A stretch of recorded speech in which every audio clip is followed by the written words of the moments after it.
Hello दोस्तों, आज निरंजन ने हमें इधर इनवाइट किया है जिशान भाई के पास। और जिशान भाई के पास हम आज उनका फ्लावर ऑन और उनके तरफ से थोड़ा सा नॉलेज लेने के लिए आए।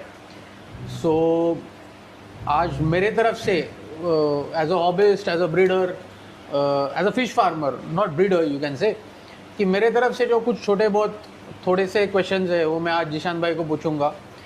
और जिशान भाई उनके फ्लोरॉन्स भी हमें आज दिखाएंगे। करेक्ट जिशान भाई? यस। तो जिशान भाई को मैं बहुत सालों से जानता हूँ। जिशान भाई के पास से मैंने फ्लोरॉन्स लिए भी है। सो हॉबी के हिसाब से। सो आज कुछ बेसिक और मतलब जिनको उनका फ्लोरॉन मतलब कंपटीशन लेवल तक ग्रूम करना है, तो उसके लिए जो भी टिप्स है जिशान भाई से आज हम लेंगे। ओवर टू यू जिशान भाई। कैसे हो? ठीक है, अल्हम्दुलिल्लाह। तो बेसिकली आप थोड़ा आपके बारे में बता सकते हैं कि ये कहाँ से स्टार्ट हुआ, मतलब वाई फ्लावर ऑन आपने चुना क्यों? एक्चुअली ये एज अ हॉबी स्टार्ट हुई थी अराउंड 2007-2008 में, जब OLX और क्विकर का बहुत पीक पर था। वहाँ पर लोग फ्लावर ऑन मार्केट से लेते थे, ग्रूम करते थे और OLX क्विकर वगैरह पे बेचते थे। तो मैं उस वक्त स्कूल में था, फिर स्कूल से कॉलेज तक भी मैंने इस तरह से, मैं मेरे दोस्त फ्लावर ऑन्स लाते थे मार्केट से, हम लोग ग्रूम करते थे और उसको अच्छे प्राइजेज़ में क्विकर पे उसको बड़ा करके बेचते थे, क्योंकि बड़ी फ्लावर ऑन्स उस वक्त इतनी वाइडली अवेलेबल नहीं थी। जुवेनाइल साइज़ ही हर जगह मिलती थी। फिर उससे धीरे धीरे करके वो उस वक्त तो SRDs मिलती थी, काम्फा इंडिया में थी नहीं, कहीं भी देखने नहीं मिलती थी। फिर उससे मैंने शिफ्ट किया, काम्फा का क्रेज़ आया, गूगल पे और यहाँ वहाँ वेबसाइट्स पे काम्फास देखना स्टार्ट किए। फिर मार्केट में काम्फास मिलती नहीं थी। फिर थाईलैंड में बात किया, थाईलैंड से पहले एक छोटा सा काम्फा का शिपमेंट मंगाया। फिर वो ग्रेजुअली स्टार्ट करते करते हम लोग 2015 में फुल फ्लेज में बिजनेस में आए। गुड। सो मतलब आपने ऐसा अभी SRD जैसा आपने बात किया, SRD के पहले जो तिलापिया मतलब जैसा दिखता था वैसा फ्लावर ऑन मिलता था, इफ यू रिमेम्बर। हाँ। सो मतलब आपने काम्फा को ही क्यों चुना एज, मतलब why I am asking this, क्योंकि कंपैरेटिवली काम्फा कॉस्टिंग में थोड़ा ज़्यादा है। हाँ। तो मतलब आम आदमी को मतलब काम्फा से मतलब SRD, क्योंकि पब्लिक का कैसा है कि मुझे फ्लावर ऑन चाहिए बट मैं SRD पाल लूँगा क्योंकि वो सस्ता है, काम्फा नहीं पाल पाऊँगा। तो so what is the basic behind कि काम्फा के लिए आपने मतलब क्यों ये मार्केट चुना, दैट द प्रीमियम थिंग आपने, मतलब जहाँ पे आपका जो कस्टमर है मैक्सिमम वो ज़्यादा SRD और इनके पीछे जाएगा, तो आपने काम्फा का मार्केट कैसे डेवलप किया? मतलब you have successfully did it. So उसका एक जानना चाहता हूँ कि मतलब क्या सोच थी उसके पीछे। एक पॉइंट मैं करेक्ट करूँगा। काम्फा में आपको प्रीमियम रेंज में भी मिलेगी और अफोर्डेबल फिशेस भी मिलेगी। काम्फा और SRD का स्टार्टिंग प्राइस लगभग इक्वल ही है। मतलब अब एक बेसिक अमाउंट लेकर अगर आप मार्केट में जाओगे तो आपको वो अमाउंट में काम्फा भी मिलेगी, SRD भी मिलेगी। लेकिन काम्फा का बजट और ज़्यादा आगे तक स्ट्रेच होता है, क्योंकि काम्फा में उतनी क्वालिटी वेरिएशन, क्वालिटी डिफरेंस अपने को मिलती है। SRD में ज़्यादा स्कोप नहीं होता है क्वालिटी का। SRD में अच्छी क्वालिटी आपको मिलेगी, लेकिन एक मैक्स टू मैक्स 10, 15, 20, 25, उसके ऊपर मैं नहीं समझता हूँ, या होगी तो बहुत रेयरली किसी ने अगर कंपटीशन जीता है तो फिर उस वजह से उसका प्राइस ज़्यादा है, ये वजह रहती है। काम्फा मेरा चुनने का मतलब यही था कि मैं इनिशियल ईयर्स में 2015 से कुछ साल पहले तक मैं बहुत स्ट्रगल किया to get a good kamfa, to get a kamfa. Good तो बात की बात है, काम्फा मिलती ही नहीं थी। सो आई डिसाइडेड कि मार्केट में ये चीज़ है नहीं है, I wanted to like introduce this train like that should be widely available to the people।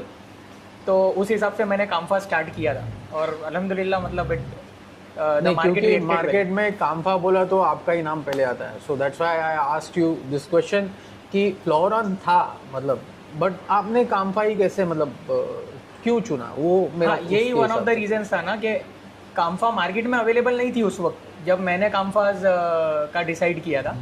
मैं खुद एज अ हॉबिस्ट काम्फा लेना चाहता था, लेकिन कहीं मिलती नहीं थी। तो मैं शायद लास्ट वीडियो में भी कुछ साल पहले हम लोगों की वीडियो सेम चैनल के लिए, निरंजन भाई के लिए शूट हुई थी, तो उसमें मैंने बताया था कि मैं एक काम्फा, मेरे को मार्केट में सिर्फ 1 या 2 काम्फा दिखी थी और उसका प्राइस उसने बहुत ज़्यादा बोला था और मैं उस वक्त मैं स्टूडेंट था, मैं अफोर्ड नहीं कर सकता था। सो आई सेव्ड अप, और मैं 1 महीने बाद उसके पास गया, वो नहीं बिकी थी। तो उसके बाद उसने 1 महीने बाद और रेट बढ़ाया। तो वो तो उसका बिजनेस है, लेकिन धीरे धीरे करके मतलब ऐसा वो मेरे पहुंच से बाहर ही होते जा रही थी जैसे ऐसा वक्त गुजर रहा था। फिर मैं डिसाइड किया कि I get my own kamfas from I get my own shipment. फिर थाईलैंड में बात किया, और फिर 9.9 फार्म से ही डायरेक्ट बात किया, और देन वी स्टार्टेड। मेरा पार्टनर है जवाद भी, मैंने उससे कंसल्ट किया, और फिर हम लोगों ने एक छोटा सा सेटअप डाला 100 स्क्वायर फीट का। फिर उसमें पहला शिपमेंट उतारा, और फिर उसमें हम लोगों ने देखा कि मार्केट का रिएक्शन कैसा है। इट वाज गुड, सेल्स अच्छी हुई। तो in the next 3 to 4 month हम लोगों ने एक्सपांशन किया। फिर धीरे धीरे करके वैसा अपना बिजनेस बढ़ता गया। ओके। और अभी एक सिंपल क्वेश्चन है, एसआरडी या आपके नॉर्मल काम्पास जीबी हो गया या तुम्हारे काम्पास हो गए, उसमें ग्रूमिंग में क्या डिफरेंस आना चाहिए? मतलब किसको क्या देना ज़रूरी होता है? ग्रूमिंग चाहे एसआरडी हो या काम्फा हो, दोनों की मतलब ऑलमोस्ट लगभग सिमिलर ही ग्रूमिंग टेक्निक्स होती है। कुछ कुछ फिशेस को आपको वराइड ग्रूमिंग टेक्निक्स देना पड़ता है फिश की रिक्वायरमेंट के ऊपर। मिसाल के तौर पे कोई फ़िश है जिसको ब्लू बैकग्राउंड ही चलेगा, वो वाइट बैकग्राउंड में पेल हो जाएगी। किसी फ़िश को ब्लैक बैकग्राउंड चलेगा, वरना दूसरे बैकग्राउंड में वो पेल हो जाएगी। या कोई फिशेज अगर उसको ब्लैक बैकग्राउंड या डार्क ब्लू बैकग्राउंड में डालोगे तो वो डार्क हो जाएगी। तो ये कुछ छोटी मोटी रिक्वायरमेंट्स है, आपको आपकी फ़िश की इंडिविजुअली समझना है। उसके अलावा जो बेसिक केयर रूटीन है वो वही है कि टेम्परेचर 28 मेंटेन करना है, वाटर चेंज वीकली करना है 40 to 50%, मेजर वाटर चेंज कभी नहीं करना है, और पीएच 8 से लेकर 8.2 बेस्ट है, अबव 7 रेकमेंडेड है। ओके, सो ये पैरामीटर्स अगर उसके हम लोग मेंटेन रखते हैं तो उसमें कुछ भी काम ये वाटर पैरामीटर्स। अगर डाइट पे हम लोग जाते हैं तो high protein diet is good, high protein and high fat. तो नॉर्मली मैं काफ़ी सारे मार्केट में फीड्स है जो जिसका 40% के ऊपर 35-40% के ऊपर प्रोटीन कंटेंट होता है, तो वो आप दोगे वो अच्छा है। और फ्रेश फीड में ब्लड वॉर्म्स है, आर्टीमिया है, फ़िश फिलेज है, फिश स्लाइसिस करके फ्रीज़र में रखो, वो खिलाओ, दैट्स गुड फॉर देम। मैंने देखा है कुछ लोग मतलब फ्लोरॉन्स को प्रॉन्स खिलाते हैं।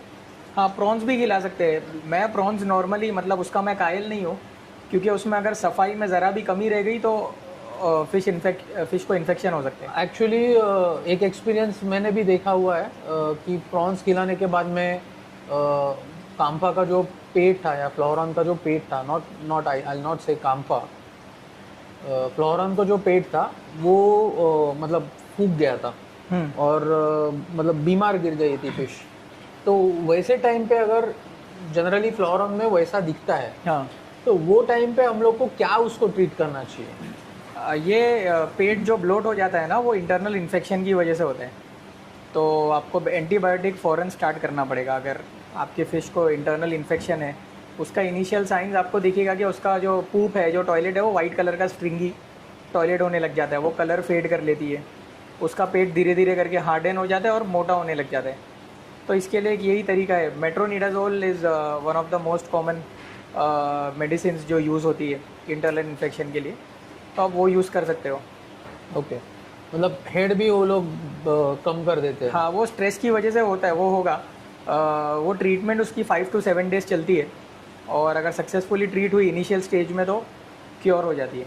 ओके, सो अभी जैसा आप बोल रहे हो कि फ्लोरॉन में एक पार्ट हो गया आपका उसका हेड, दूसरा पार्ट हो गया उसके कलर्स, तीसरा हो गया उसके लाइन मार्किंग्स, एंड चौथा पार्ट हो गया उसका ग्लिटर।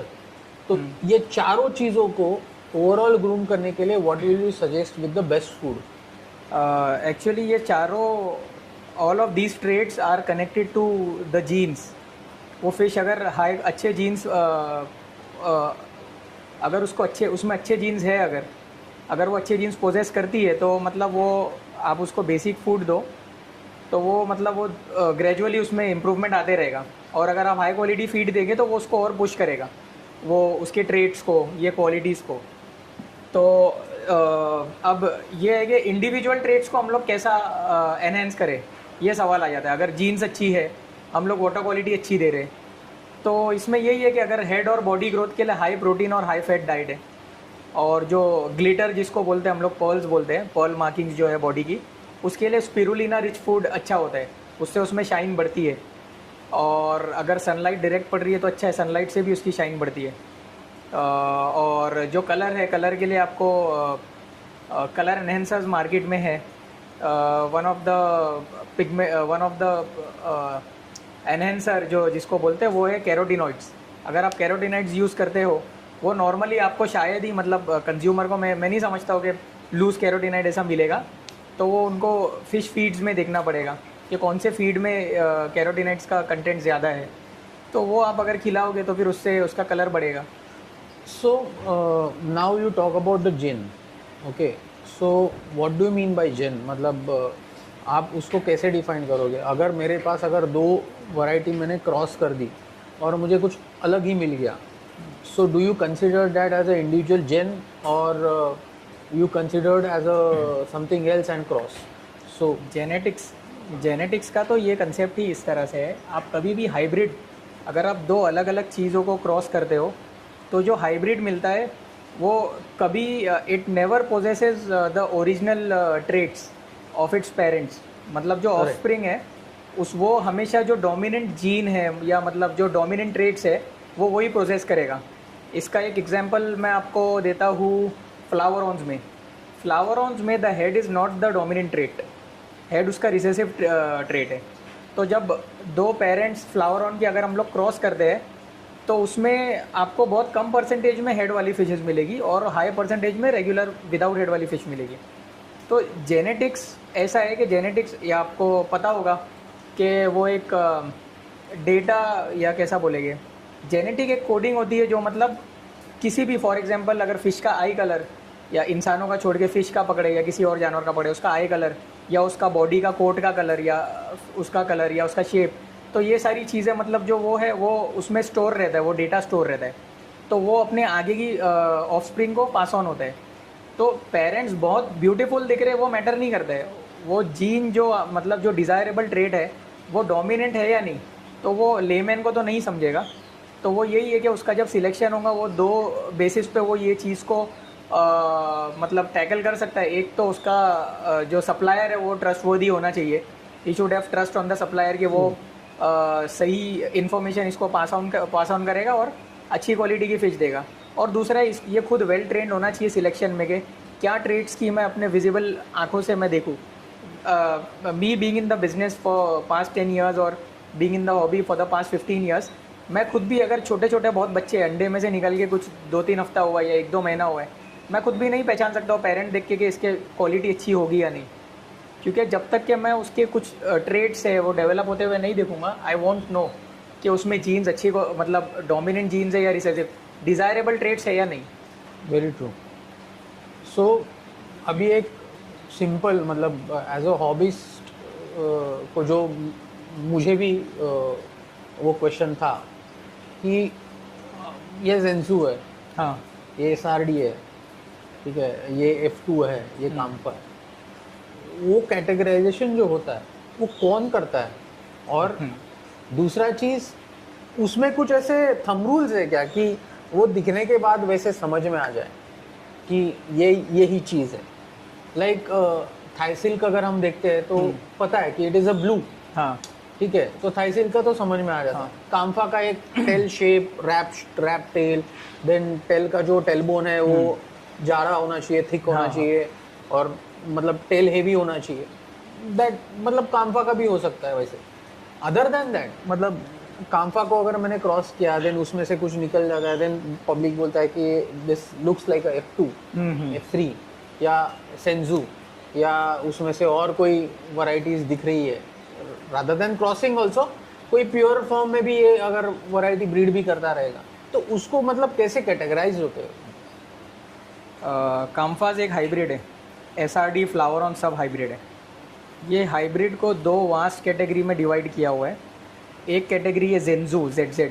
जेंजू में सारी SRDs, कमल हाउस और थाई सिल्क्स ये सारी फिशेज़ आ जाती है, ये जेंजू में आती है जिसको ZZ बोलते हैं। और जो दूसरी कैटेगरी है वो काम्फास की है जिसको मलेशिया में चिंग या चाइनीज़ में चिंग हुआ बोलते हैं, या जिन हुआ, चिंग हुआ, ये मल्टीपल नेम्स है जैसा प्रोनाउंस होता है। तो ये एक अलग वाइड कैटेगरी हो जाती है, इसमें कामफाज की F1 F2 जो भी कामफाज है वो आ जाती है। जो F1 F2 है वो कामफा का ग्रेड नहीं है, वो F1 F2 आपको सारे एनिमल्स में मिलता है। F1 फिलियल 1 जनरेशन है, जो इनिशियली जो उन लोगों ने मेन प्रोजेक्ट के लिए ब्रीडिंग पेरेंट्स चूज़ किया था वो F0 बोलेंगे, उनका जो बच्चा है वो F1 है, फिर उन बच्चों को क्रॉस करेंगे तो जो मिलेगा वो F2 है, फिर इसी तरह से F1 F2। True, for example अभी मुझे तो ये समझ में नहीं आता, बट किसी ने देख लिया तो ये जैसा आपने बताया दिस इज F2, मुझे इसमें नहीं समझ में आया। मुझे इसमें यही समझ में आया कि दिस इज अ फ्लोरॉन फीमेल है और काम्फा में है। बट ये जो F2 F3 जो जनरेशन आप पहचानते हैं उसका थंब रूल क्या है वो जाना है। उसका thumb आई rule- अंडरस्टूड कि F1 क्या है, F2 क्या है, F0 क्या है, बट ये जो आपका एक नजरिया है उसको देखने का कि दैट यू कैन डिटेक्ट नहीं ये F2 है या F3 है, सो वो हमें जानना है कि एक्चुअली ये कोई पहचाने तो कैसे पहचाने कि दिस इज F2 और F1। मैं समझा सवाल। ये मामला ऐसा है कि your eyes need to be well trained, क्योंकि एक being in the business for many years हम लोग हर महीना इतनी सारी फिशेस देखते हैं, ग्रूम करते हैं, बेचते हैं। सो वी नो कि कुछ सॉलिड ट्रेट्स है जो सिर्फ F1 में ही आपको मिलेंगे, F2 F3 में वो ट्रेट्स आते ही नहीं है।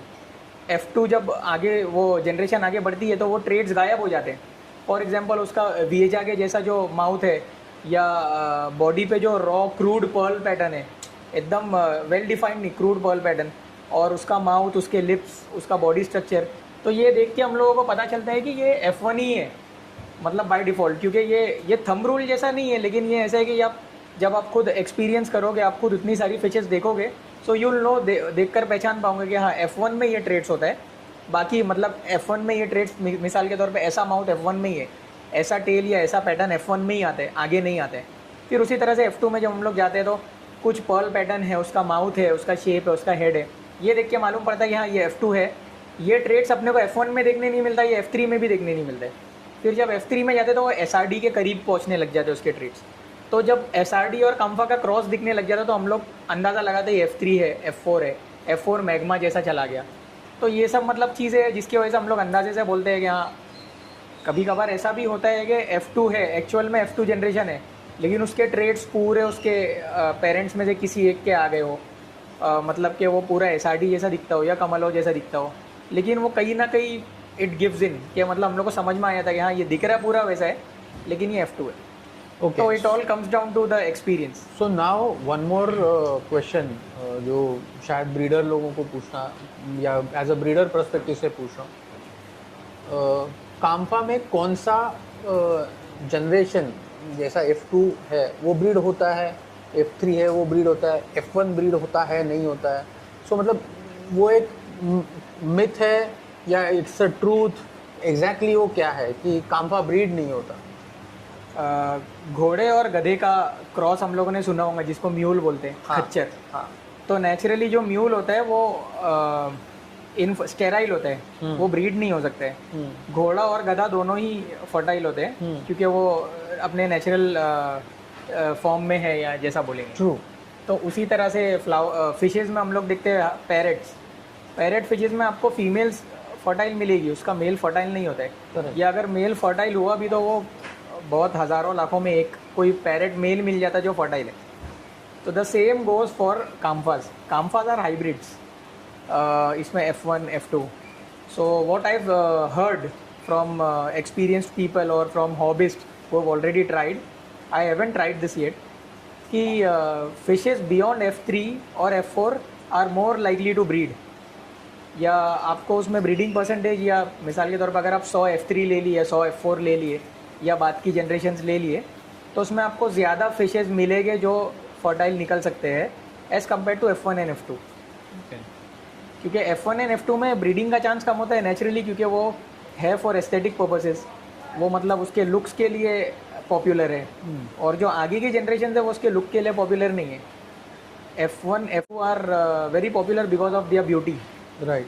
तो उसमें है, मैंने ऐसा सुना हूँ कि 5 to 10% चांस होता है फर्टिलिटी का। फॉर एग्जांपल अगर 100 फिश आपके सामने है तो 5 से 10 फिश फर्टाइल हो सकते हैं।